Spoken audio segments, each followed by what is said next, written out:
যদি শনি অষ্টম ভাবে থাকে তাহলে তোমাকে শত্রুর থেকে কম আপনজনার থেকে বেশি সতর্ক থাকতে হবে। কারণ তোমার জীবনে প্রতারণা কম হবে না, প্রতিটি প্রতারণায় তোমাকে আরো বেশি বিপজ্জনক করে তুলবে। অষ্টম ভাব কি? রহস্য, উত্তরাধিকার, শ্বশুরবাড়ি, আকস্মিক ঘটনাকে বোঝায় এবং সেই কষ্ট যা মানুষকে বদলে দেয়। যদি তোমার হরোস্কোপে শনি অষ্টম ভাবে থাকে তাহলে শোনো, শনি অষ্টম ভাবে থাকলে ভালো ও খারাপ দুটোই হয়। খারাপ দিকটি হলো তুমি যাকে সব থেকে বেশি বিশ্বাস করবে শিক্ষাটাও সেখান থেকেই পাবে।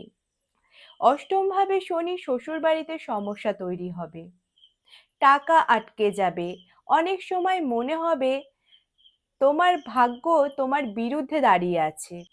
অষ্টম ভাবে শনির ভালো দিকটি কি? এই সংগ্রামগুলি তোমাকে আরো অসাধারণ করে তুলবে। তুমি খুব সহজেই মানুষ চিনতে শিখে যাবে, মিথ্যে কথা সহজেই ধরতে পারবে। অকাল্ট, অ্যাস্ট্রোলজি, সাইকোলজি, রিসার্চ এই ধরনের কর্মে তুমি নাম, যশ, খ্যাতি অর্জন করতে পারবে। অন্যরা প্রতারণার পর ভেঙে পড়ে, তুমি প্রতিটি প্রতারণার পর আরো বেশি শক্তিশালী হয়ে ফিরে আসবে। শনি তোমাকে ভাঙতে নয়, অটুট করতে এসেছে।